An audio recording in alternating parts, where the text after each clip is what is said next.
O presidente eleito Donald Trump assumirá o cargo em poucos dias. De fato, ele pode já estar lá enquanto você assiste a este vídeo.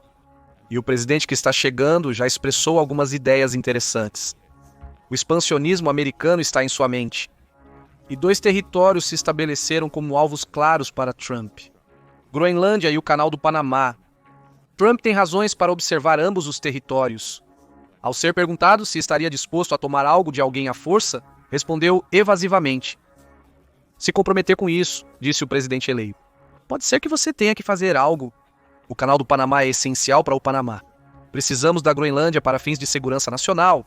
Há uma chance de que isso seja apenas Trump sinalizando que os Estados Unidos da América nunca descarte a possibilidade de guerra com ninguém. Afinal, sempre há uma chance, mesmo que pequena, desses territórios se voltarem contra os Estados Unidos da América. Trump pode não querer descartar intervenção militar no Panamá ou na Groenlândia, devido a uma pequena possibilidade. Ou talvez ele tenha expansão em mente. O presidente eleito Donald Trump pode estar se preparando para invasões militares dos Estados Unidos da América na Groenlândia e no Canal do Panamá, o que os colocaria sob controle direto dos Estados Unidos da América. Se isso acontecer, surgirão questionamentos. Como seria a luta se Trump usasse a força militar para assumir o controle da Groenlândia e do Canal do Panamá? E o que aconteceria após Trump reverter décadas de política externa americana ao tomar o território de outro país? Antes de respondermos a essas perguntas, começamos com o que está acontecendo agora. Em 7 de janeiro, Trump comentou sobre não descartar o uso de força militar para adquirir territórios. Os comentários surgiram após uma delegação não oficial de assessores e conselheiros do presidente eleito, incluindo Donald Trump Jr., desembarcar na Groenlândia. Essa é uma importante distinção territorial. A Groenlândia, apesar de ser autônoma, integra o Reino da Dinamarca. Isso desempenhará um papel-chave no que acontece se Trump escolher invadir, bem como no que acontece depois. Mas voltaremos à Dinamarca depois. No momento, os Estados Unidos da América não têm controle estratégico maior sobre nenhum dos territórios. Ele tem uma grande base militar na Groenlândia, a Base Espacial Pitufik, estabelecida em 1941, quando os Estados Unidos da América ocuparam a Groenlândia durante a Segunda Guerra Mundial, como parte da Guerra dos Aliados contra a Alemanha nazista e as potências do eixo. A base era conhecida como Base Aérea de Thule, até ser renomeada em 2023. Apesar disso, a base permanece como a instalação militar mais setentrional da América, existindo por um acordo conjunto com os Estados Unidos da América e a Dinamarca. Abriga o 12º Esquadrão de Alerta Espacial e a Divisão de Comando e Controle de Satélites do 23º Esquadrão Espacial. Esses esquadrões utilizam um radar de matriz em fase de estado sólido para monitorar os céus em busca de mísseis. A Groenlândia serve como um sistema de alerta precoce para os Estados Unidos da América contra mísseis balísticos intercontinentais lançados por potências inimigas, como a Rússia. A Groenlândia tem uma importância estratégica mesmo que os Estados Unidos da América controlem apenas Pitufik como parte de um acordo com a Dinamarca. O Canal do Panamá está sob controle exclusivo do Panamá desde 1999. Os Estados Unidos da América controlavam o canal, mas o devolveram ao Panamá em 1979. Seguiu-se uma parceria de 20 anos, em que os Estados Unidos da América ajudaram o Panamá a governar a via navegável estratégica até a entrega total em 1999. Os Estados Unidos da América têm um histórico com a Groenlândia e o Canal do Panamá, que Trump pode usar para justificar invasões americanas. Trump vem com uma retórica que sugere que ele tem planos para os territórios. Trump postou o seguinte no Truth Social antes de Trump Jr. e seus assessores pousarem na Groenlândia: "Dom Jr. e meus representantes pousando na Groenlândia. A recepção tem sido ótima. Eles e o mundo livre precisam de segurança, proteção, força e paz. Este negócio precisa acontecer. Faça a Groenlândia grande novamente. Faça a Groenlândia grande novamente." Essas parecem palavras do presidente eleito, que tem seus olhos em um objetivo específico, mas foram recebidas com uma resposta diplomática da Dinamarca. Em entrevista à TV2, a primeira-ministra Mette Frederiksen afirmou que os Estados Unidos da América são o aliado mais importante e próximo da Dinamarca. Ela também acolheu os Estados Unidos da América, aumentando o interesse na Groenlândia, mas de forma que respeite os groenlandeses, lembrando que a Dinamarca, assim como os Estados Unidos da América, é membro da OTAN. Trump não foi tão direto com sua retórica face à Groenlândia grande novamente quando se trata do Canal do Panamá. mas ele mencionou que é vital para os Estados Unidos, enquanto também inferiu que o canal está atualmente sendo operado pela China. O presidente do Panamá, José Raul Molino, respondeu aos comentários de Trump, afirmando que a soberania do canal panamenho não é negociável e faz parte da história de luta e conquista irreversível do país. Portanto, os Estados Unidos da América não controlam a Groenlândia nem o Panamá. Mas isso nos leva a uma pergunta interessante. Por que Trump gostaria da Groenlândia e do Canal do Panamá em primeiro lugar? Já abordamos alguns desses motivos antes. A Groenlândia abriga uma base militar crucial dos Estados Unidos da América, que atua como os olhos da América no céu para a detecção de mísseis. A lógica de Trump pode ser que controlar a Groenlândia permitiria aos Estados Unidos da América reforçar e criar bases sem pedir permissão à Dinamarca. A Groenlândia se tornaria um dos ativos estratégicos mais importantes da América no Ártico, oferecendo controle sobre as vias navegáveis usadas pela Rússia. Também há o fator do derretimento do gelo a considerar. O derretimento do gelo no norte da Groenlândia, causado pelas mudanças climáticas, abriu novas rotas de navegação que atraem o interesse dos Estados Unidos, China e Rússia. Trump praticamente disse isso no passado. Você nem precisa de binóculos. Basta olhar para fora e ver a proximidade da Groenlândia com os Estados Unidos da América, disse Trump. Há navios chineses por toda parte. Navios russos estão por toda parte. Não vamos deixar isso acontecer. Não vamos deixar isso acontecer. Para Trump, controlar a Groenlândia significa mais autonomia ao gerenciar seus satélites de vigilância. A Groenlândia permitiria aos Estados Unidos da América ter controle sobre a emergente passagem noroeste e, consequentemente, sobre o transporte que poderia passar por lá conforme o derretimento do gelo. A Groenlândia possui petróleo, gás natural e reservas de até 31 minerais diferentes, incluindo grafite e lítio, que Trump gostaria de trazer para o controle americano. Obter grafite e lítio seria um grande feito para Trump. Atualmente, a China controla cerca de 65% da produção mundial de grafite, com a maioria do lítio sendo minerado pela China, Chile e Austrália. O controle dos Estados Unidos da América sobre elementos raros vitais, especialmente o lítio usado em eletrônicos, seria estratégico, conquistar fatias do mercado chinês desses materiais. Falando sobre a China, isso nos traz de volta ao Canal do Panamá. As alegações de Trump de que a China controla o Canal do Panamá têm algum fundamento. A CK Hutchison, empresa de Hong Kong, administra 2 portos próximos à entrada do canal, o que levou Trump a alegar que o Panamá sobretaxa navios americanos que usam a via. O Panamá foi o primeiro país latino-americano a aderir à iniciativa Cinturão e Rota, iniciativa do Cinturão e Rota da China. A iniciativa do Cinturão e Rota é um ambicioso projeto chinês que ajuda outros países a construir infraestrutura através de empréstimos fornecidos pela China. Frequentemente visto como uma forma da China expandir sua influência nos países membros, o que pode preocupar Trump em relação ao Panamá. De acordo com o Atlantic Council, apesar dos Estados Unidos da América e seus aliados investirem anualmente 3,8 bilhões de dólares no Panamá, eles não conseguem competir com a China em termos de investimentos no país. O Panamá, em posição delicada, apoia os Estados Unidos da América para continuar garantindo essa ajuda ou se aproximar da China na esperança de que seu investimento suplante o dos Estados Unidos da América. Molino rejeita as alegações de que gastam no Panamá e de que sofrem influência. O presidente do Panamá afirma que não há nenhuma interferência ou envolvimento chinês em qualquer aspecto relacionado ao Canal do Panamá.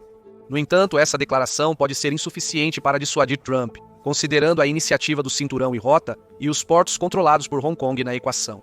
Segundo a revista Cargo Now, aproximadamente 40% do transporte de contêineres da América transita pelo Canal do Panamá rumo a outros destinos globais.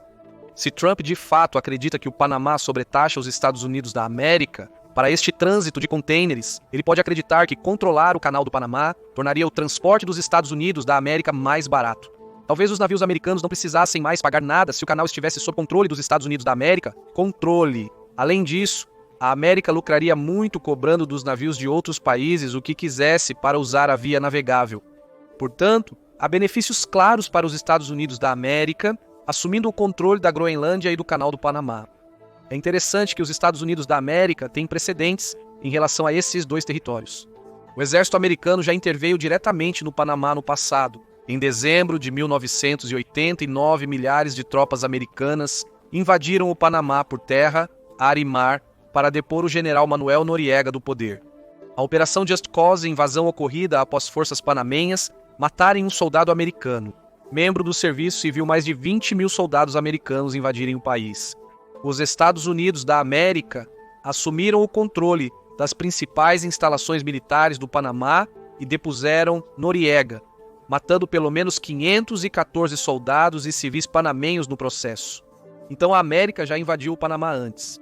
Sob Trump, não houve nenhuma invasão pelos Estados Unidos da América semelhante à da Rússia na Ucrânia. Forças na Groenlândia antes, mas o interesse da América no território é de longa data. Em 1946, a Groenlândia ainda era uma colônia dinamarquesa, diferente do território autônomo que é hoje, embora ainda governado pelos dinamarqueses. Os Estados Unidos da América reconheceram o valor da Grande Ilha, o que levou o então presidente americano Harry S. Truman a fazer uma oferta secreta de 100 milhões para comprar a Groenlândia da Dinamarca. A oferta foi rejeitada e só veio à luz em 1991 com o fim da Guerra Fria, mas estabeleceu um precedente para os Estados Unidos da América quererem o controle da Groenlândia. Trump já mencionou a possibilidade de comprar a ilha antes, levando alguns a crer que ele trataria tal aquisição de forma semelhante aos seus famosos negócios imobiliários. O interesse dos Estados Unidos da América em controlar a Groenlândia e o Canal do Panamá está presente. A questão agora é o que aconteceria se Trump cumprisse suas ameaças vagas de ação militar. Nem a Groenlândia nem o Panamá têm muita chance de resistir ao poderio militar dos Estados Unidos. Segundo o Global Firepower, que classifica as 145 principais nações militares baseado em 60 critérios, os Estados Unidos da América têm o exército mais poderoso do mundo. Mais de 1,3 milhões de membros ativos compõem suas fileiras, com outros 799.500 na reserva. Os Estados Unidos da América possuem a força aérea mais poderosa do mundo, com 13.209 ativos aéreos, sendo cerca de 14% jatos de combate que alcançam facilmente o Panamá e a Groenlândia, graças aos 606 aviões de reabastecimento aéreo americanos. Esses tanques podem reabastecer jatos de combate no ar, permitindo que os Estados Unidos da América mantenham seus aviões sobre ambos os territórios. Com a Marinha Americana possuindo 472 ativos, sendo a segunda maior do mundo, os Estados Unidos da América mal precisariam usar seu imenso poder terrestre para causar sérios danos ao Panamá e à Groenlândia. Quanto aos dois territórios, eles pouco têm a oferecer em resistência. O Panamá é protegido por suas forças públicas. Eles são tão pequenos que apresentam praticamente nenhuma ameaça aos Estados Unidos da América. Este grupo paramilitar possui 80 mil soldados e poucos equipamentos. Os 38 aviões, 262 veículos militares e 30 ativos navais das forças panamenhas não significarão muito diante da agressão dos Estados Unidos da América. O Panamá também enfrentaria a perda de $3,8 bilhões em investimento estrangeiro proveniente dos Estados Unidos da América a cada ano se Trump invadir, tornando essas forças de segurança ainda menos eficazes. A Groenlândia resistiria um pouco mais. Apesar de não possuir exército, a propriedade dinamarquesa da ilha implica o envolvimento dos dinamarqueses em qualquer conflito dos Estados Unidos da América. Atualmente, a Groenlândia é protegida pelo 1º Esquadrão da Marinha Real dinamarquesa, que conta com apenas 7 navios de patrulha e um iate real para fins de vigilância. Se a Dinamarca decidir lutar pela Groenlândia em vez de se render aos Estados Unidos da América, traria um exército ativo de 20 mil pessoas para o conflito. Também poderia contar com forças paramilitares de 51 mil e cerca de 12 mil reservas, mas teria grande desvantagem de pessoal. A Dinamarca possui uma força aérea superior à do Panamá, com 117 ativos aéreos. No entanto, sua marinha não seria muito eficaz contra os Estados Unidos da América. A Dinamarca conta apenas com 9 fragatas entre seus 50 navios, sendo o restante navios de patrulha e ativos semelhantes não ameaçadores. As guerras seriam facilmente vencidas. Mesmo que Dinamarca e Panamá se unissem, algo improvável devido à distância entre Groenlândia e Panamá, os Estados Unidos da América os derrotariam facilmente em um confronto militar direto. Trump ganharia controle da Groenlândia e do Canal do Panamá se decidisse envolver o exército americano. Mas o que aconteceria em seguida? Começaremos com a Groenlândia, pois essa ilha oferece uma peculiaridade única aos planos de Trump. A Dinamarca é um membro da OTAN, Como a Dinamarca possui a Groenlândia, um território autônomo, isso a torna membro da OTAN por padrão. Se Trump invadir a Groenlândia, ele corre o risco de acionar o artigo 5 do Tratado da OTAN, que determina que todos os membros da aliança devem auxiliar diretamente qualquer nação membro que sofra uma invasão em seu território. Aí reside a peculiaridade única. Os Estados Unidos, sendo um membro da OTAN, são de longe o país mais poderoso dentre os 32 membros da organização. Ao invocar o artigo 5, Trump essencialmente obrigaria os demais membros da OTAN a atacarem os Estados Unidos da América no mínimo para defender a Groenlândia. Se a guerra se expandisse a ponto de qualquer nação membro atacar os Estados Unidos da América em seu solo, isso acionaria o artigo 5. A invasão seria um desastre diplomático para a OTAN, obrigando seus membros a escolher entre apoiar os Estados Unidos da América, sua maior fonte de poder, ou proteger o território da Dinamarca, país em que a OTAN mais confia para sua força.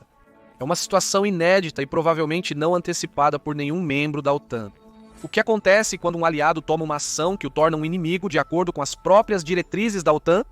É difícil afirmar, mas provavelmente a OTAN se absteria de atacar os Estados Unidos da América, evitando mergulhar a Europa em guerra e deixar brechas para países como a Rússia avançarem seus interesses. A OTAN poderia ao menos resistir aos Estados Unidos da América. Mesmo sem a América, a OTAN tem 1,5 milhão de pessoal ativo espalhado por seus outros 31 membros, o que excede ligeiramente o pessoal ativo nas Forças Armadas dos Estados Unidos da América. Ela também sabe lançar ataques combinados de armas. Devido, em parte, ao treinamento com os Estados Unidos da América, a Grã-Bretanha e a França também permitiriam o não Estados Unidos da América. Os membros não americanos da OTAN poderiam representar uma ameaça nuclear, apesar de suas 515 ogivas serem ofuscadas pelas 5.748 dos Estados Unidos da América. Seria uma luta devastadora se ocorresse. Trump já ameaçou retirar os Estados Unidos da América da OTAN se o resto das nações membros não pagarem a sua parte. Ele ainda mantém parte dessa retórica. Em 5 de janeiro de 2025, ele disse aos repórteres que todos podem pagar, mas deveriam estar em 5%, não em 2%. A OTAN recomenda que seus membros dediquem no mínimo 2% de seus PIBs para a defesa. Para agradar Trump, a maioria dos membros da OTAN precisaria mais que dobrar seus gastos com defesa. A complexa situação diplomática poderia ser simplificada se Trump retirasse os Estados Unidos da América da OTAN. Contudo, isso ainda implicaria em uma guerra entre a nação mais poderosa do mundo e uma aliança militar quase equiparável em números e força. Trump pode alegar que os groenlandeses desejam a invasão americana da Groenlândia. Ele insinua tanto com seus comentários, faça a Groenlândia grande novamente, mas isso também não parece ser o caso. Em 10 de janeiro, The Guardian publicou uma matéria perguntando aos groenlandeses sua opinião sobre o desejo de Trump de controlar a ilha. Olli Hjort, de 27 anos, resumiu o clima geral ao dizer que falar em anexação é aterrorizante e ridículo. Se ele usasse força militar, isso significaria guerra com a OTAN e sanções e tarifas na Dinamarca, e portanto no resto da UE também. Patrick Abrahamsson, um groenlandês, afirmou que a ação militar silenciaria a voz da Groenlândia e desumanizaria seu povo. Porém, alguns disseram que poderiam aceitar a ocupação americana. Hans-Peter Bay, com 39 anos, diz que sempre esperou que uma das 3 principais potências militares do mundo tivesse planos para a Groenlândia se ela se tornasse independente da Dinamarca. Espero que Trump faça um acordo melhor conosco do que o atual com a Dinamarca, ele diz, e nos veja como parceiros iguais. Portanto, existe certa simpatia por Trump na Groenlândia. Contudo, a maioria acredita que os groenlandeses rejeitam o controle americano, e o conflito subsequente entre Estados Unidos da América e OTAN seria devastador, possibilitando a Rússia e China expandirem sua influência. Da China, chegamos ao Canal do Panamá. Trump assumir este canal de água crucial não provocaria a mesma guerra internacional que uma invasão da Groenlândia poderia causar. Também traria benefícios financeiros aos Estados Unidos da América. Além disso, os Estados Unidos da América poderiam obter frete grátis pelo canal se o controlassem. Também seria sobre tirar vantagem dos cerca de 5% do comércio marítimo global que passa pelo canal. Cerca de 270 bilhões de dólares em carga são transportados anualmente pelo Canal do Panamá, e os Estados Unidos da América poderiam cobrar de cada navio se tivessem controle sobre ele. Em 2021, o Canal do Panamá arrecadou $2,97 bilhões em receita, o que seria um bom ganho para os Estados Unidos da América. A América também usaria sua influência para pressionar o Panamá a abandonar o esquema iniciativa do Cinturão e Rota da China. Assumir o controle do Canal do Panamá significaria invadir o próprio Panamá, colocando todo o país sob controle americano. Isso irritaria a China. Sua influência crescente sobre o canal seria cortada de imediato, pois Trump provavelmente buscaria se livrar dos portos chineses que operam na via navegável. Seria o suficiente para uma guerra estourar entre os Estados Unidos da América e a China? Pode ser, embora a perspectiva seja improvável. A China provavelmente veria o Canal do Panamá como um investimento fracassado. Perderia o controle mínimo que os portos no Panamá concedem sobre o transporte global, mas já usou o país com sucesso para abrir caminho à iniciativa do Cinturão e Rota na América Latina. 22 países latino-americanos e caribenhos integram a iniciativa de infraestrutura da China. Então, a influência no Panamá pode ser uma perda aceitável. Então, isso impacta os possíveis planos de Trump de assumir a Groenlândia e o Canal do Panamá? O último parece mais viável que o primeiro. Os Estados Unidos da América destruiriam o Panamá em uma luta direta, e o Panamá não tem alianças de segurança que desencadeariam uma guerra. A China não ficaria feliz, mas dificilmente provocaria um conflito global com os Estados Unidos da América por perder influência no Panamá. A Groenlândia é um desafio muito maior. Se Trump tomar essa ilha, ele entrará em guerra não apenas com a Dinamarca. Ele arrisca destruir a OTAN, o que teria consequências de décadas para o equilíbrio de poder global. Mas o que você acha dos planos de Trump para a Groenlândia e o Canal do Panamá? Ele usará a força militar? O que aconteceria se ele fizesse isso? Deixe sua opinião nos comentários e valeu por assistir.